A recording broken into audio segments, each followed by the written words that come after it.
Okay, welcome. Nice to see everyone here. My name is Magnus Thor and I'll be moderating this debate about virtual reality, the virtual reality revolution that we are seeing right now, and in particular the blossoming field of virtual reality in Iceland. Well, this event is part of the Innovation Noon or Innovation High Noon series organized by Icelandic Startups. I myself am with the University of Iceland, and we are glad to be hosting this event today in collaboration with Icelandic Startups. In particular, I am very happy and pleased to have this event here at the university today. I had the master's program on entrepreneurship and innovation here at the university. And as you may see, there are actually brochures here for you who are visiting. And I encourage you to take a look at them if any of you would be interested in that, or reach out to me after the event. Because we're actually going to be starting to accept applications for next year this spring. So, enough of the plug. Again, welcome, and let's just get going with the stars of the show. And I'm just gonna start by giving all of you an opportunity to introduce yourselves and your companies briefly as we get going. Okay. Hi, nice to see you all. My name is Diðrik, and I'm one of the founders and CEO of Breakroom.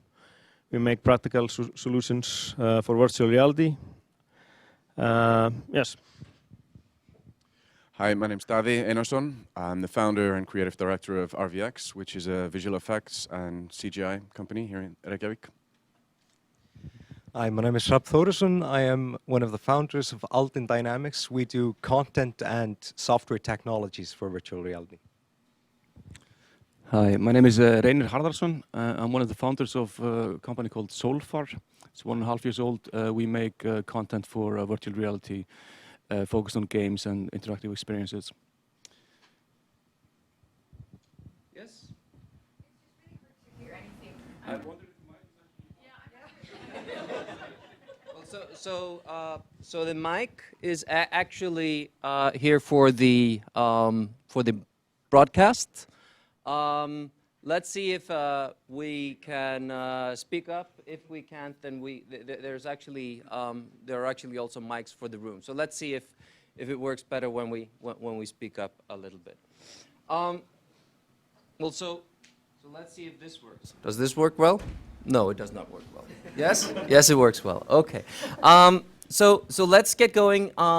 Thinking about this, thinking about the topic of virtual reality. I think before we start talking about virtual reality and virtual reality companies in Iceland, let's have a brief kind of background on what's happening with virtual reality and why are we seeing virtual reality now, not just in Iceland, but around the world. Are there technical innovations and technical breakthroughs that are happening, or are we seeing social evolution that makes us ready for this now, or is it something else?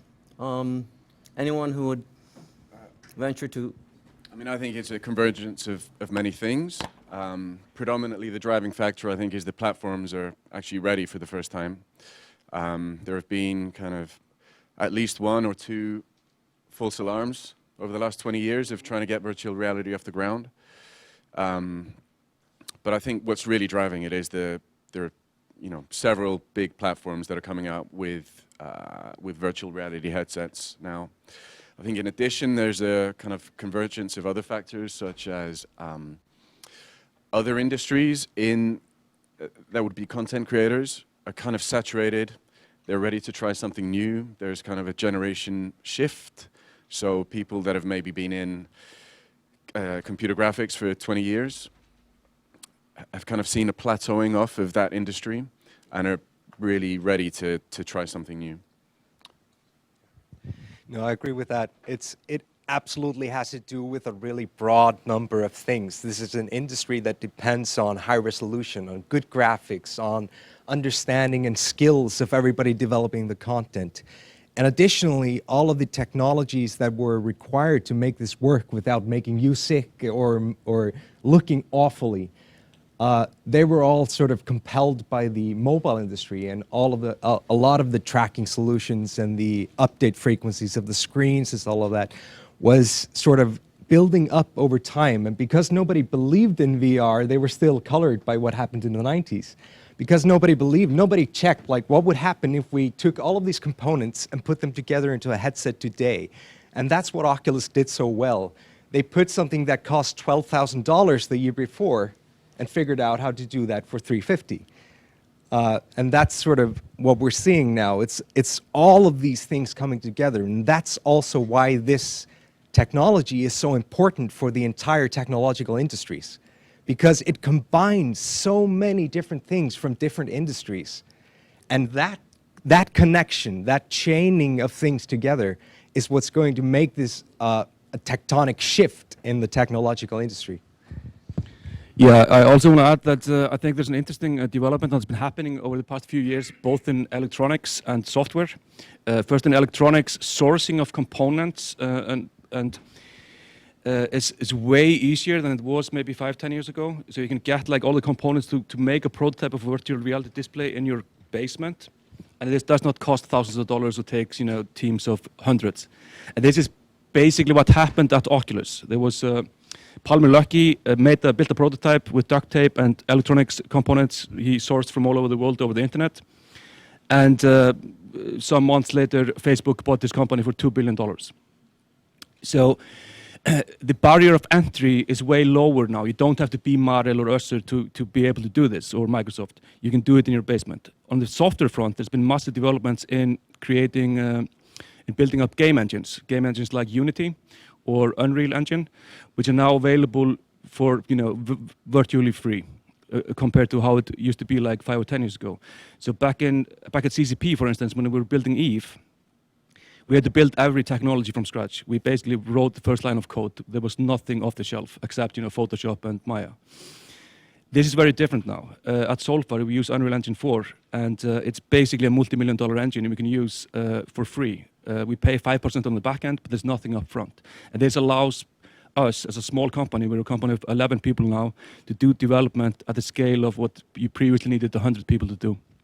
So that allows us to do much riskier ventures, like doing VR, which is like an unproven business. And it's coming together, and maybe it's going to be big, maybe it's going to not be. I think it's going to be big, but the question is how big and how long it's going to take. It allows us as a small company to take these first steps with amazing running start, really. And I think that, it's a fundamental change. Only a small thing to add to this. I also agree with. It's kind of funny to see how the evolvement of the mobile industry has kind of like helped these companies make these kind of high quality head-mounted devices today. But I also think it's pretty cool to see that after Oculus and all of these head-mounted devices started popping up, all of these huge companies making these devices. It also puts pressure on the the hardware side, the hardware manufacturers, to make better equipment, to be able to for the developers to make even better content. So for these devices, so it's kind of like it's kind of like turned around. It's not that like VR kind of like these new VR devices, they like got born out of hardware development in other sectors, but now it's kind of like the hardware, hardware manufacturers kind of like, kind of stepping up their game to, kind of fit the, like make better hardware for virtual reality. But so to follow up on this, and also what you said, Reynir, before about the components and the open engineering, are we there in terms of the technology, or are we still going to be seeing, are we still waiting on some huge technological breakthroughs before we see really, really widespread adoption? Yeah, absolutely. I would say we are on the, it's just the birth of this technology we're seeing. And it's the stuff we're seeing now, it's kind of, we're almost able to do this. To be able to pull off virtual reality, you have to have really high-end graphics cards. You have to have, it's a pretty expensive notion now. And it's kind of the minimum needed not to make you sick or to make you, not work like it did in the 90s. But that being said, we've established a baseline, and in the next year, and the year after that, and the next 5 years, we're going to see incredible developments. The pace of development, especially on the graphics hardware side, is staggering. NVIDIA and AMD are just, it's mind-blowing stuff that's coming out, and this enables us to push virtual reality much further and enables us to run much higher resolution displays. Eventually, virtual reality is going to be, you're not going to be able to see the pixels on the screen. It's just going to be like being there. We're not there at this moment, but we're seeing the birth. So there are major things, on the horizon. Super exciting times to be in this field. I just want to add that what we're seeing right now is this technology has never been in a more advanced state. It's super good. It's awesome compared to the past. But if we look to the future, it's really primitive. We're going to see every year, we're going to see something added, we're going to see something new, and it's going to come closer and closer to reality. This is a track that's going to take not just the next 5 years or 10 years, we're looking at 100 years into the future, where we'll incrementally be always coming closer to reality, having more living characters, environments that feel more convincing. This is all going to take a long time. And to be honest, the first content that you're going to see is not going to live up to your expectations, at least the majority of content, because a lot of the developers right now are trying to rush to the market. Most of them doing the creative stuff are startups, and they need to make money fast. But that means they have less time to actually develop the things that they want to, and that's sort of what we're looking at in the next generation or two of content, is that a lot of people are deploying products that they know we can do better in the next run. But they need that next run, and they need that time to prepare for that. Yeah, I agree. I think it's, for the first time, I think it's good enough not to fail immediately. And that's why so many people are kind of taking the bet on it. They're actually saying, okay, it's not amazing. Like, you can see pixels and vignetting and some aberration, and it's imperfect, but it's good enough that I don't think people are going to just walk away from it. I think on the exterior side, it's still very clumsy. People tether to things, and kind of it feels like it's going to look incredibly dumb in 5 years when we look back at how people were experiencing it. I think that's part of the image problem with it as well. Like, how do you sell VR to people without them trying it? And most people's experience of observing VR is someone just standing looking incredibly dumb in a with a clumsy headset. So yeah, I think it's good enough not to fail immediately right now, and that's why people are Isn't it jumping just to a it. classic? No one can be told what virtual reality is. You have to try it for yourself. Yeah, you just have to be aware of that. This is a first generation hardware. It's like a generation of first generation hardware. From there's so many new hardware out there, and you have to just be aware of that. This is like a whole generation of first generation hardware, and it's not. It's almost like testing. Right. It's like we're gonna see, of course, like just the second generation is gonna be way better than this one, and some of the most exciting things about that is high resolution. It's gonna help a lot. So, but then again, you need better hardware on the computer side to yeah. But that being said, it is the most incredible thing I've seen in my career. So when I saw the first prototype at Oculus headquarters just over 2 years ago, I stepped into a room, and there was a gray room, and there was a box in it. There was nothing there, just a box, no textures, nothing. And it was the craziest experience I've ever seen. I was looking under the box and walking towards the box. I could feel the presence of the box, but it immediately struck me there's nothing here but a box. But still, it's incredibly compelling experience. So that's where the idea comes. What about if you make some awesome content for this? What's the possibility? And I also see a lot of analogy with virtual reality now, very similar to back when the World Wide Web was coming in '94, '95. In the beginning, nobody really knew what to do with it. it was like all kinds of experiments, and a lot of them failed, like pet.com. It was a spectacular multi-billion-dollar failure because they couldn't figure out how to FedEx, dogs. And but in the end, now 20 years later, we have, it's an incredible thing. It's always been an incredible thing. And everybody knew it. But the key is this: you start to think completely different about things in virtual reality. The current idea is to take, the old games and play them in virtual reality. But that's not really what it's about. So there's a lot of experimentation. That's what we're doing here to test what happens. So the longer we spend in, the more we realize how really different it is. I thought in the beginning it's going to be easy. We just make the stuff we're used to. Hey, we've made games for years.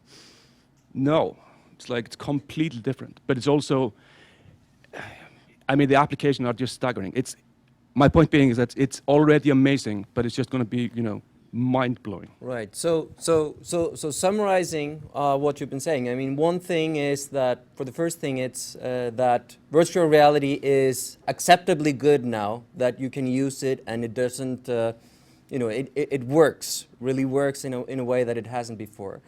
Also, we have these development platforms which make it much more easy to develop content for this. We have these open development platforms. And then we have also this convergence of all kinds of elements within the infrastructure, including technology supercomputers in each of our pockets. We have lots of people who are willing to create content, lots of content that's already there.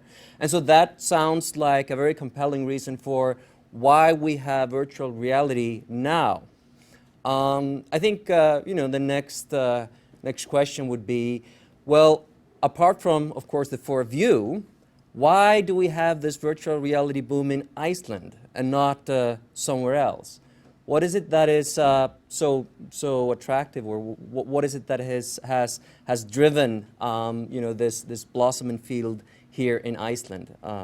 Is it something about the country, or is it an accident of history? Or where do you see that coming from? But just to add on that, we're not the only players in the field in Iceland. There's a lot more companies. I was kidding, right. As an example, but it is somewhat staggering. There's at least 3 or 4 other companies I know of which are doing this, at least, and probably more. So there's a lot of stuff happening. Why Iceland? Hrafn, maybe you can answer that one. We're good at adopting technology. We live on an island. We need to know how to use computers, or we're never going to talk to anyone outside of our country. So I think that plays a large part of it. We live a large part of our lives online. We know a lot. We have a pretty good school system. Could be better, but it's pretty good. And the computer science here in Iceland has always been strong, and we have had inspiration like CCP, Plain Vanilla. We have these companies that have shown this can be done. We're not just a country that's stuck here. We can go further. We can allow ourselves to dream. And I think that all of this plays a large part of it, in addition to how supportive generally we are to each other. And like, for example, in this case, I think very, very early on, CCP came to visit us. They were really supportive in what we were doing. We're sort of working in our own corner, a sort of basement-like company, and we have these guys coming to visit and encouraging us. I think all of this matters a lot. And at least for our case, we really appreciated that, and also meeting with Dadi and seeing what they're doing. There's a lot of stuff going on here behind the scenes that maybe people aren't aware of in terms of computer science and what Iceland can do. And all of this strengthens us in our opportunities in this field. I kind of want to take it back maybe like 20 odd years to a company where Reynir and I cut our teeth, called Oz. That's kind of, I see some result of that. I mean, that company grew in, it started off in the early days of CGI, just like computer generated imagery, and we were trying to figure out what to do, making film effects and commercials and stuff like that. Then comes the .com, and it becomes like a .com company. But that, it grew to 200 people. Then that went the way it did, but that pollinized a lot of other startups. That was around about 2000. We're now 2016. We've seen, like, so basically Oz is the grandfather of a lot, like if you see a family tree, like Hilmar had a family tree of the startups that came from Oz. So I think there's a lot of people that had, like grew up in that spirit of just the crazy entrepreneurship, like no limits, like there's this stuff happening out in the world and let's just figure it out and try something, and like we don't know how you're gonna make money out of it, but let's just do it. So I think there's a lot of that spirit still that we can trace back, kind of the genealogy back to that company 20 years ago. I can actually add on that, since I've been really interested in VR ever since I was like 10 and read a book about it back then. And shortly thereafter, Oz was coming out with, and not a lot of people know this anymore, but they came out with this awesome 3D multiplayer. Browsers had just gotten GIFs. I'm not kidding. Everything was static online, and the GIFs, just animated GIFs online, were just recently a thing. And these guys are coming out with 3D multiplayer online universes. It was mind-blowing. And absolutely, that was like sort of the first catalyst that I remember in terms of like, inspiring in terms of what can be done from Iceland. They also had this thing come out of Oz called Smart VR, of course, which was like, it's kind of like, it's really kind of like similar to what we're doing in with Breakroom. It's kind of like, it was a practical use case for virtual reality then, more of like for teaching and knowledge sharing. But I totally agree with Dadi. I think this kind of, this kind of like a spirit that you kind of like you even though I wasn't a part of it, but I think all of Iceland kind of felt the spirit of Oz while it was, and you can see all of these, like the people that were a part of Oz, you can see them all over the place, and in places that are really in the kind of like high tech, like most of them are leading some of these companies. So. Yeah, maybe also want to add to that is that one of the reasons maybe for this, and there's a lot of startups, not only in VR, there's a lot of vibe going on in Iceland. I think it has a lot to do with, Iceland is, we're born global. These companies are never looking at Iceland as their home market because there's simply no market. So we always think, globally. And in the past, I remember back in the days at CCP, is that when we're thinking about publishing a computer game, you'd have to go with a publisher to have distribution in stores. These days are now over. All the companies now do business online. The barrier of entry for a startup now is way, way lower. And it allows companies like us to do this with limited or almost no infrastructure. So my recommendation is, just go do startups. Never been easier. It's like the opportunity is amazing, and the field is not saturated. Yeah, I don't want to kind of wax too much about Icelandic, but I think it's that kind of spirit, like looking global. It's incredible here in Iceland, and the analogy would be someone starts to do a bench press or whatever, or be an athlete in the UK or US, or they start to look at can they be the best in their school, or what's the school record. Like someone starts in Iceland and they immediately look at what's the world record. It's crazy. It's just, and within like a year or something, they're the European champion or something crazy. Yeah. So it's, like these MMA fighters that, two people started 2 years ago, guy and a girl, and they're the European champions. It's like, it's 'cause they meet, we think globally, we look outside and we look what's the best. And I think just in general, people probably underperform by 40% because they set their standards to something that's way too small. And I think anyone who's involved with the startup environment in Iceland kind of feels this energy. I think it's interesting to think about because virtual reality is a pretty specific field, at least now. And I think it's interesting to think about what is the scope or what is the ability for virtual reality, the virtual reality field to grow in Iceland in the future, given that the economy is not that huge. So I think it would be interesting to think about that. But I also think that it would be interesting to hear if there are any questions from the audience to the panel. And these questions could be, something which you, having thought about virtual reality for many years, have been dying to ask about, or it could be a clarification question about some of the technical issues that have been mentioned here.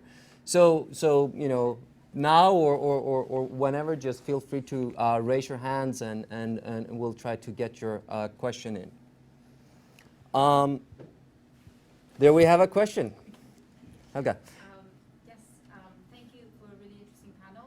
And we've heard a lot about the sort of technological evolution of virtual reality. But what I think is really interesting is to think about the sociological evolution of virtual reality. And just as you look back now, sort of 20 years, look what impact the internet has had on our life and our society.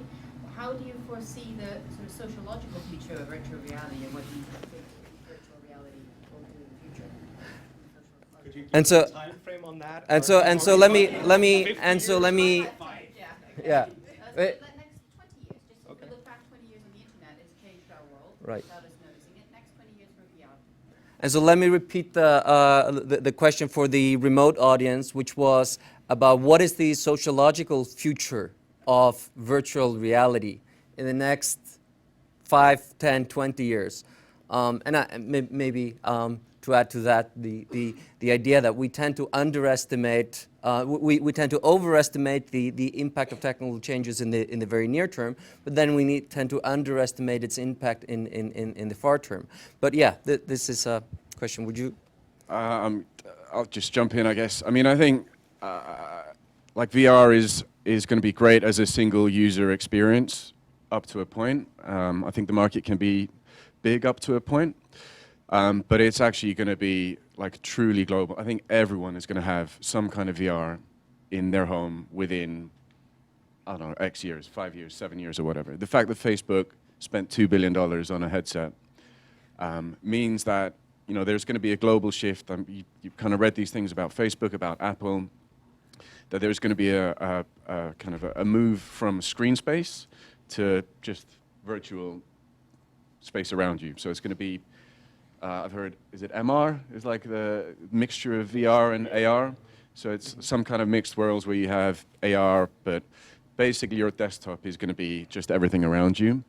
And I think we'll definitely see that from Apple and Facebook, within a few years. And, once it's a fully social thing like that, once you're interacting with people, if you imagine Facebook being just a virtual thing all around you, I don't know what the impact of that is going to be, but I think that's where it's heading for sure.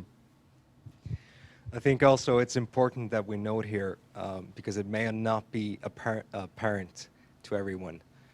One of the most promising and important things about virtual reality over any type of conventional computer science so far is that it allows a normal human being to interact with a virtual world without having to learn how to use a keyboard or how this operating system works over another. And it's about the idea that any person, no matter if it has knowledge of computers or not, can just step into this world, reach out and pick up and do the things that you want.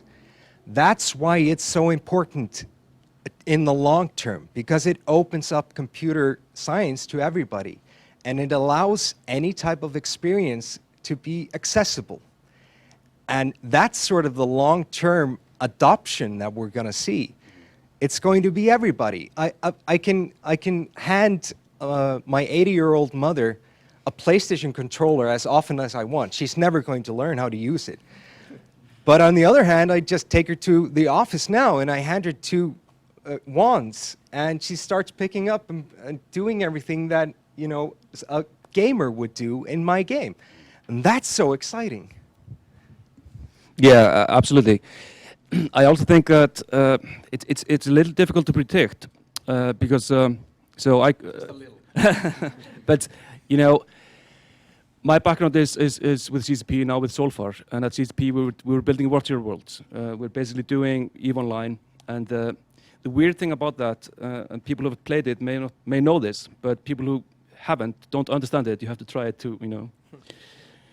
Is that it feels real. You know, when you see the ships flying around, you log in. It doesn't feel like you're logging into a game. It feels like you're logging into a world. If you combine something like that with virtual reality, where we now have, I can sense the presence of a virtual person. It's like this is like. I'm too. This is uncomfortable. Yeah, because you know the artificial person is invading my personal space, and it's like stuff like this, which you realize, like, wow, this is crazy. It's also you pick up, slight human cues, like he's holding the wands, and you can see the headset. Even if it's just boxes, just the way they move, you immediately recognize this is a human being, and you can think it's funny or like adorable or cute, and it's just boxes, just because you immediately see it as a human person. And so the potential for this is just staggering. At this point, it's even scary. Because, if we actually achieve ultimately what we're going for, I mean, it's, the potential is, like I've said before, it's civilization destroying, because we might create something that's better than real life. And let's hope we fail at that mission. I think we shouldn't hope we fail. I just think we should hope to make something better than real life. That's kind of... Well, then everyone would be happy. I personally think that the more people spend with their devices, the better, because the better they communicate. Maybe not with their colleagues around them, but with people all over the world. I think virtual reality is also like on the social side of things. I think, like Dadi said as well, like there's a reason why Facebook bought Oculus. They know, Mark Zuckerberg probably knows that this is the ultimate platform for social interaction. And that's kind of like, there's so many startups heading that way and trying to find new things and new technologies to make social interaction in virtual reality happen and make it better. Facebook, like Oculus, has already made a couple of acquisitions on companies that are doing that. So we know that it's coming, and I think it's going to be awesome, and I think it's going to open virtual reality and make it as like a feasible choice for not only gamers. And I think it's going to be like a big step to make virtual reality not something for gamers and geeks. I think it's going to make it more like for the average consumer. Because I think you made a great point earlier on. It's like the expectations may be like, it's going to be tomorrow and everything is going to happen. Then it's not going to be like that. But it's going to happen so naturally, we don't even notice the revolution. Kind of like the internet kind of crept up behind us, And, so in 5 years, we're going to be doing this and nobody's going to be talking about the revolution because it already happened. But it just happened very slowly. Can I add one thing? I mean, I personally remember it when my sister bought her first cell phone. And it's like everyone was laughing at her, and my mom said she was stupid that buying a cell phone at this time. Who uses a cell phone? And I remember my friends. When my friend bought his first iPhone, the first generation, everyone was like, "Why should you buy a cell phone? Like with a screen. We've already seen devices like that, and they failed. Nobody wanted to use it. And then everyone today has like a computer in their pocket, and it's the most common thing ever. So." Yeah, but it happened naturally as well. I think what's going to be interesting as well, kind of without getting into the anatomy of the brain, which I'm no expert on at all, but like there is a very strong conflict between like the reptilian brain and the logical brain. So when you try these things, what you don't get in any other platform I've tried is full immersion, and you physically feel an argument inside your head. So for instance, in the game that we've been working on, there's a ladder that you walk across, and there's a big fall either side. And I've seen dozens of people try this, and it's absolutely fascinating to watch people struggle with the concept of stepping outside of the ladder, even though they know, like 2 minutes ago, they were looking in a room, they know they're on a carpeted floor, they refuse to step off the ladder. One lady that tried it, she wasn't able to walk across the ladder wearing heels. She had to take off her heels in order to be able to do it. And you feel it yourself. You feel there's a struggle. There's like a brain struggle. So you're kind of grappling with reality. So yeah, I don't know. that's only going to get more immersive, and where that leads to, who knows? But it's interesting. Could I get a show of hands who has actually tried VR here? Okay. Iceland. Yeah. Wow. Okay. So how much of that was Oculus? Okay. Any who have tried Vive, which they are describing right now? Okay. Good. Okay. So most of you, I hope, have felt this that he's describing, this sense of presence, this sense of a virtual object actually being there. And just for those who haven't experienced that, this is the reason why you have to try it. It's not something that can be explained. You just have to feel how closely it matches reality to fully understand it. And just to add another example, like he was talking about, we've seen people where something rolls of a virtual table, and people catch it just like they would, take their hand off a burning stove. And that sort of describes, at least I feel that describes how strong this technology is and what can be done with it. When your body is responding to things naturally and instinctively, that's a sort of, for storytelling and basically anything you can imagine, it's amazing. I have to add one thing. Because I was trying his game just a couple of days ago, and they're making a game which is like you're an alchemist and you're making potions and magic spells. There's like a table in front of you, and in the virtual reality you hold these things in real life.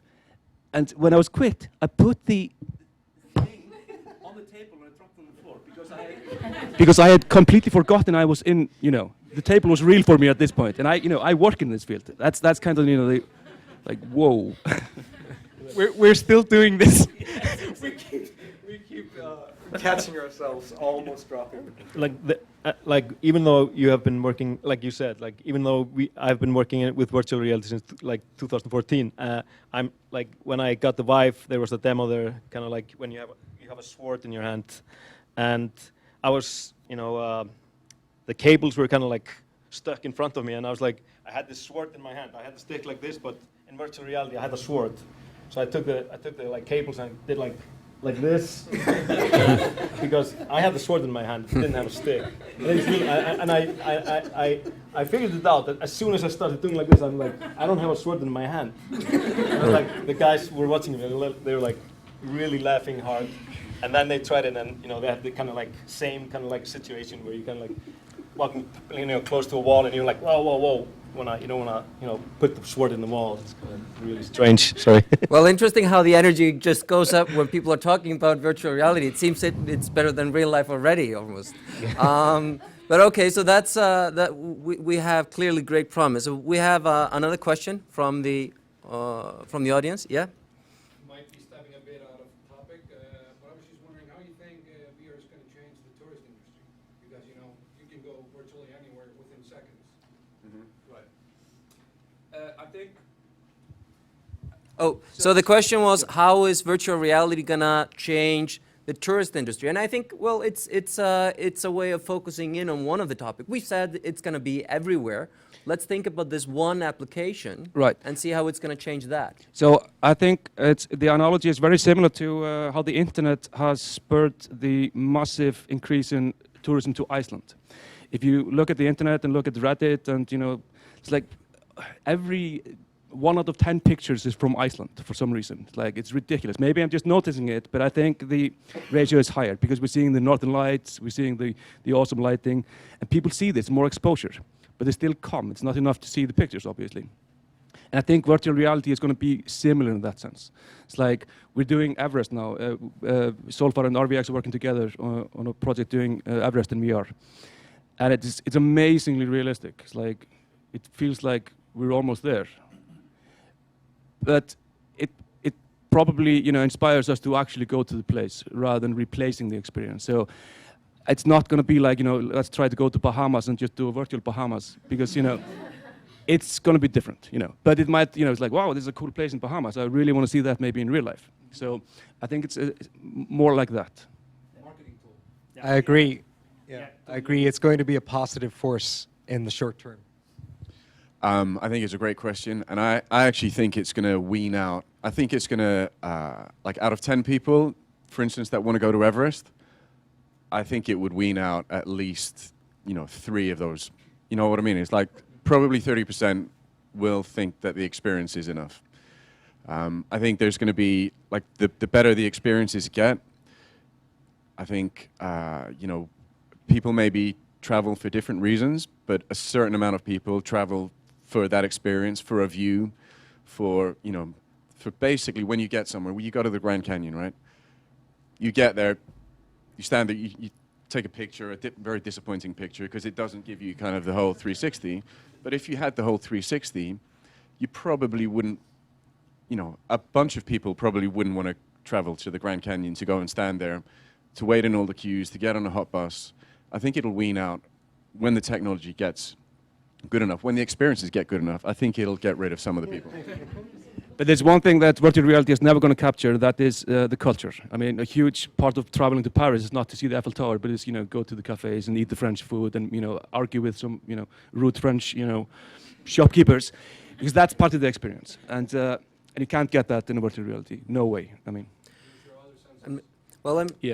Well, and I think maybe adding to that, because one of the things that technology has done, it is that it has kind of, people have said that the world is no longer flat, it is pointy, which is referring to the fact that people will explore a lot of things on the internet, but there are fewer and fewer places that tend to attract more and more of the actual real attention. And I think virtual reality has the potential to continue that shift, so that instead of tourists coming and being ready for a tour with a tour guide, they're going to know exactly what they expect to get.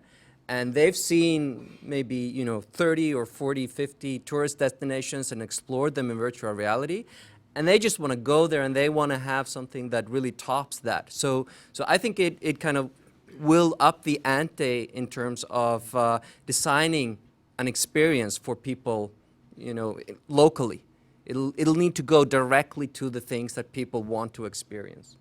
Yeah, I totally agree that, like Reynir said, I think it's kind of like, I think it's gonna be like more like a support for the tourism. You're gonna experience it in virtual reality and want to go there instead of not go there. But I always think about something else. I think people will eventually want to go somewhere that they can't really go. Mm-hmm. There's going to be another type of tourism in virtual reality where you go and you go to your favorite scene in a sci-fi movie, and you're on a you're on a Death Star, or you go to the Millennium Falcon, or you go to the Avatar home planet, and kind of places like that. That's going to kind of that could actually be an industry per se. Right. These kind of like producers, like movie producers, selling kind of like these kind of experiences, which are in a part like tourism, like experiences. Well, I'm getting excited, at least.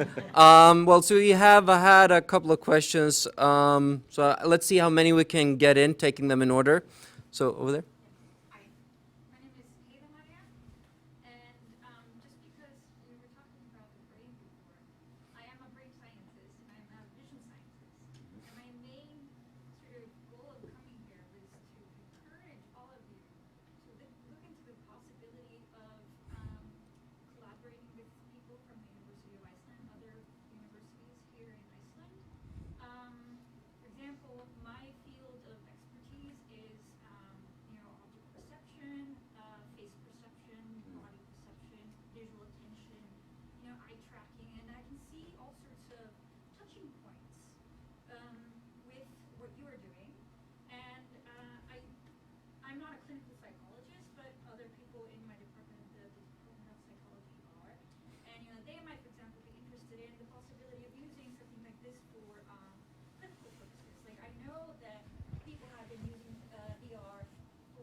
So, so I mean, I think that was a comment, but certainly something which we can jump off on. Summarizing, hey, there's a brain scientist and specializing in vision. What are the possibilities for interacting with scientists? In particular, scientists at the University of Iceland. And enhancing the application of VR through kind of a better understanding of the touch points between science and technology here. I would just like to encourage all of you in the room to start exploring how does this technology relate to your fields. Because, for example, in designing just the content for this, we have to pay attention to a lot of psychological factors there that weren't present in conventional monitor software. So there's a lot of expertise in both psychology and sociology that we're going to have to look at in order to design these worlds. We're designing reality now. So that makes it a lot more relevant to any kind of sociological, cognitive, any type of that kind of research. In addition to virtual reality is going to be your research tool going forward. You're going to be doing research on psychology and cognitive science and a lot of other different academic fields. So start encouraging your students and your colleagues to start looking into this. I would also like to add, I think if you haven't already, I mean, it's relatively easy to set up virtual reality labs. And I think, we should definitely do that because it's so incredibly easy to create experiments within the platform using Unity or Unreal. You need very rudimentary knowledge of programming to do this, but you can create incredibly compelling stuff. And I encourage, you guys to talk with us. I mean, we've been doing this for, a couple of years now, and we're more than willing to, help establish such a facility. Yeah, I agree. I think, the future is definitely going to be the tools in your own hands as opposed to collaboration. Early days will be collaboration maybe, kind of getting you going. But I'm absolutely convinced that phobias will be treated this way. I mean, just the latter thing that I was talking about, any phobias, convinced they're in a safe environment, you could even kind of be blending between the two, so you kind of gradually increase the feeling of reality, but I'm absolutely convinced that phobias will be treated this way, and a lot of other Yeah, it's also easy to simulate all kinds of, neuron anomalies, like sickness, like, what happens if your vision is completely tilted or audio. It's like, because you're simulating reality. It's a massively interesting field for psychology. And for us working on this, we feel like we're brain hacking, and we're realizing like weird things, like some things, if you turn the camera, you get motion sick immediately. And you get motion sick for hours, so we don't do that. And we're just discovering things. It's like it's endless, and we're just amateurs in this field. And we have no background. We're just, we feel like we're, blindly touching the elephant trunk. That's. I think kind of slightly segueing away from that, but alluding to what Reynir's talking about, the fact that we are at the very beginning of like this first real phase of VR. There are no conventions. There are no rules. We're kind of figuring out. Like early on, we figured out you do that, you move fast without the brain feeling any movement, then you start to feel sick. Okay, write that down, try and avoid that.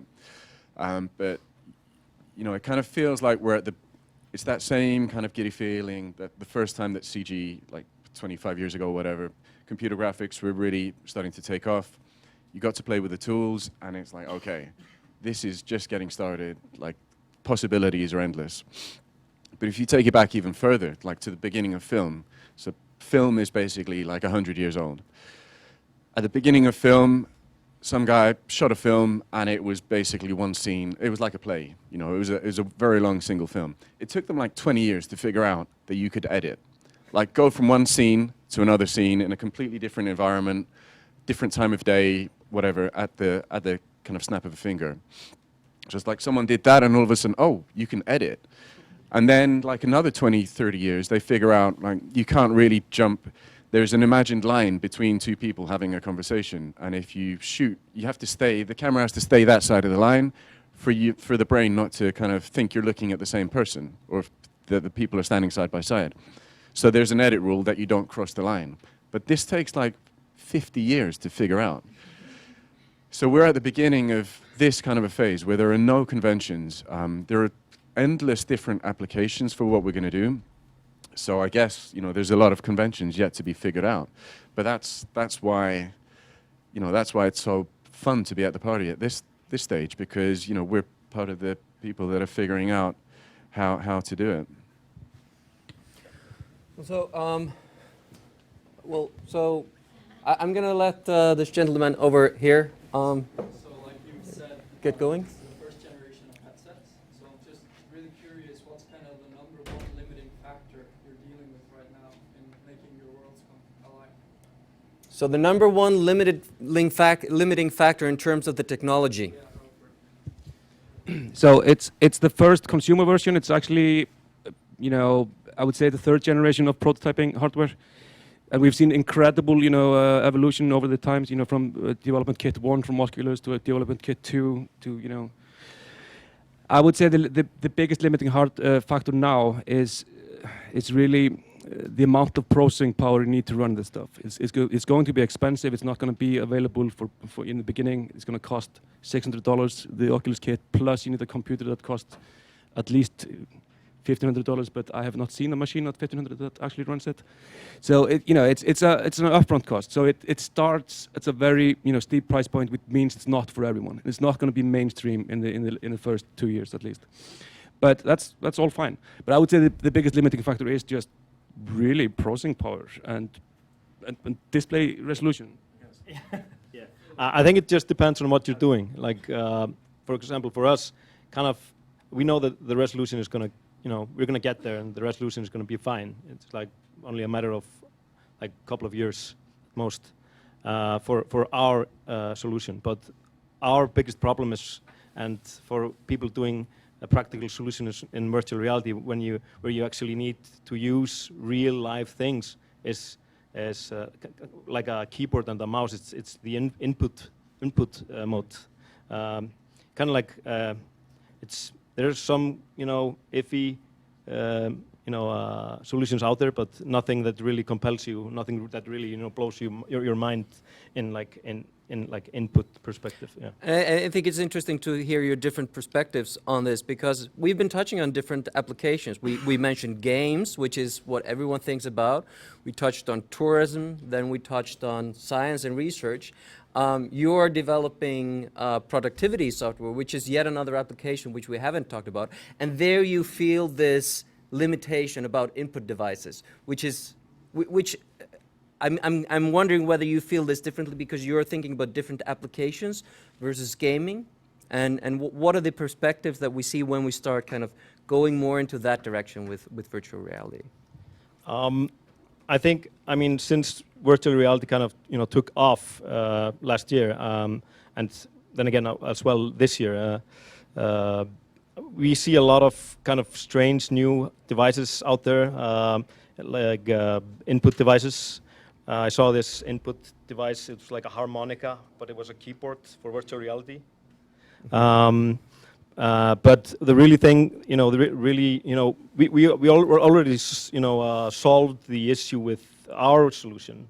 It's like you can see your keyboard when you look down at your mouse, but ultimately we don't want people to use the mouse and the keyboard.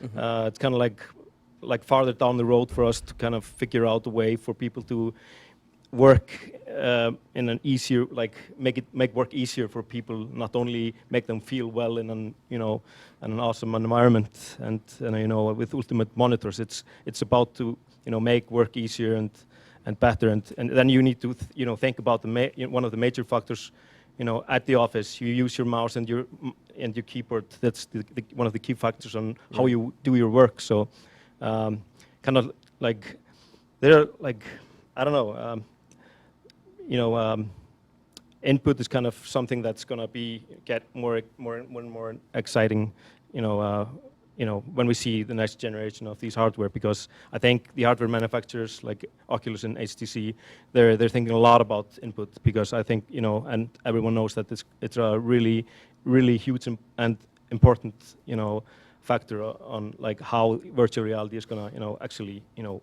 go. Right. Yeah. And we're still early there as well, Yeah. like you were mentioning. Yeah. I think that there's been a progression from you know, the first mouse. So, you know, someone figured out that a mouse kind of could map onto a 2D screen. Then the next kind of evolution from, I mean, that was 30 years or whatever that lasted, just the mouse. Then the next thing is a tablet.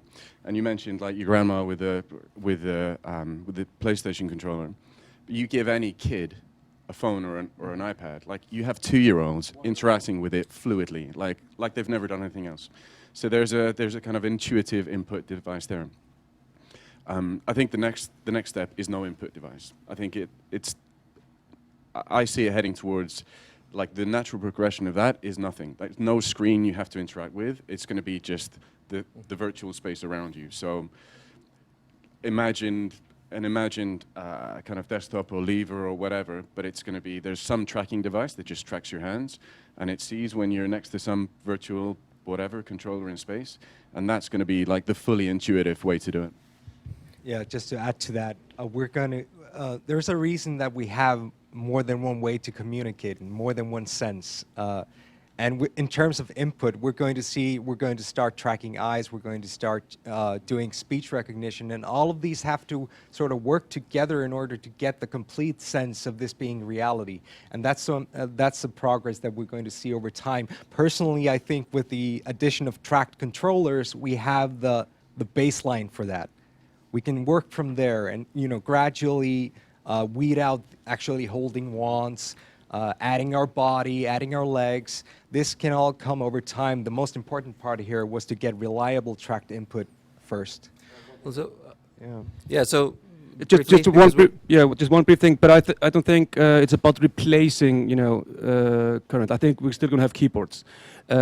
We haven't, you know, bested the keyboard. The tablets are not good enough as old school keyboards. Just some things are better, and even if there's come a new way, maybe it's not used for you know. It's always the thinking, like you're thinking, overestimating the revolution. It's not about to change everything. It's more about creating new things.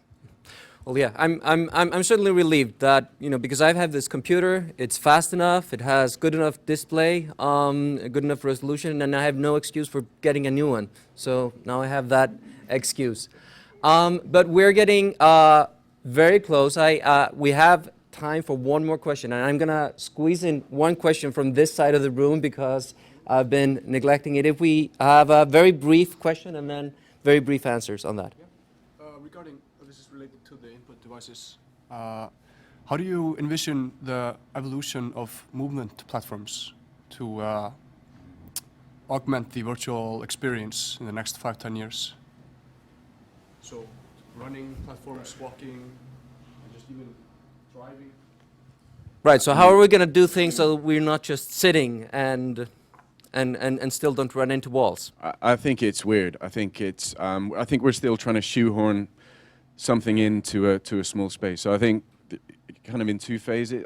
I don't really buy the kind of all direction running like treadmills that go in all directions. I think it's just a weird thing that's not going to really take off. I think your brain can feel that you don't have forward or backward momentum, and I can't imagine that not making you feel sick. So I think, you know, phase one, we're probably just going to design things that work within the current limitations. So I was going to say that was, when you asked about the limitations, like one of the limitations is just physical space. Like you either have to sit or you have a 3x3 area that you're able to walk around, but you're always limited to kind of small experiences. But then I think the next thing is going to be, you know, if you're going to be running around a virtual world, then you might see kind of virtual theme parks where you have a headset and you're actually in a stadium-sized area that you can run around in. It just looks completely different. Yeah, I want to add on that. These are one of the limitations we mentioned earlier, the limitation of mobility. But when we started working on this in the beginning, we started thinking about, okay, how about, you know, moving around the space? Because the current games are first-person shooters, so the most popular ones, and you move around a lot of space. Or platform games, it's about movement through space. But what we realized when doing virtual reality, that's not really the interesting thing.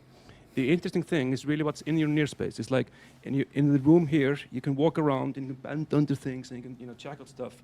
And that's really where the magic happens. It's like picking up the cup and looking at it, because you have a much better three-dimensional depth perception in the first 3 meters. What happens after 5 or 10 meters is really, you know, insignificant really compared to that.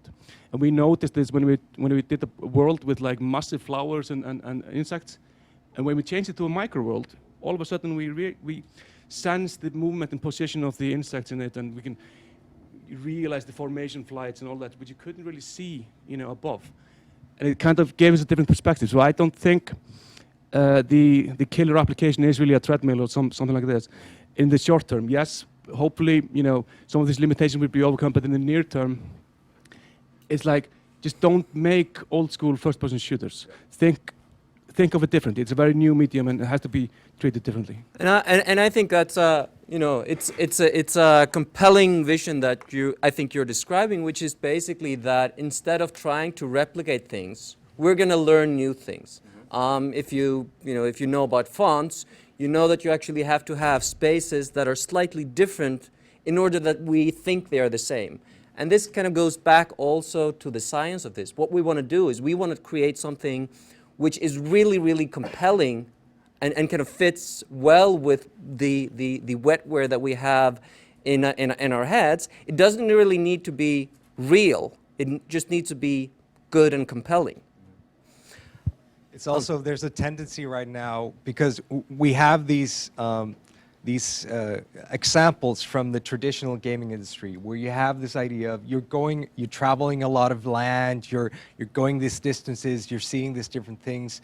But with monitor content, you don't get the experience that you get when you're in VR. It's a lot less of data that's being bombarded to your senses. So they have to sort of make up for that to keep the games entertaining. And so they bombard you with a lot of things and a lot of different things to explore, because you don't really feel like you're with a character. So you need a lot of characters and you need to, sort of up your game. But with VR, you can get a lot of stuff just out of the thing that you can reach. And that can be an experience in itself. That's not going to drive the industry forward, but we need to think of the content design for virtual reality, not in terms of what's happened before, but what's important to do with this technology. And that may not necessarily be traveling long distance, or at least it can take us some time to get there, and I'm not sure that we're going to be too unhappy about that. I think we're going to be pretty happy about the experiences that are really designed well to work with the limitations that we're working with right now. Well, so, okay, I think we're at the end of this hour. Well, thank you very much for having the opportunity to be here and discuss this with you. Thank you as well to the audience, both in the room and across the world. I think this has been a really compelling discussion. We've talked, at a high level about what we're going to see in the future. We've also gone kind of into the weeds. We've talked about some very specific applications like tourism, research, productivity, games, and we've also touched on some of the technical challenges and solutions that we're going to be seeing. So I just want to say thank you as well again, and want to finish up with one final plug, not on my behalf, but I wanted to mention that last year Icelandic Startups actually hosted a conference in Reykjavik called Slush Play, which is an offshoot of the great Slush conference that takes place in Finland every year. And this was organized last time in cooperation with key people within gaming and VR in Iceland and the Slush team in Helsinki. And so that conference, as you'll know if you attended, was a great success. And so this is actually going to be held again this year. So just a heads up to make sure that you stay tuned and that you save the dates of 29th to 30th of December in the coming fall. September, sorry. 20th to 30th of September, early fall. And be on the lookout for further announcements and be sure to sign up when you see them. Thank you very much feel free to reach out to me or the panel about anything after we've ended the official session, which is now.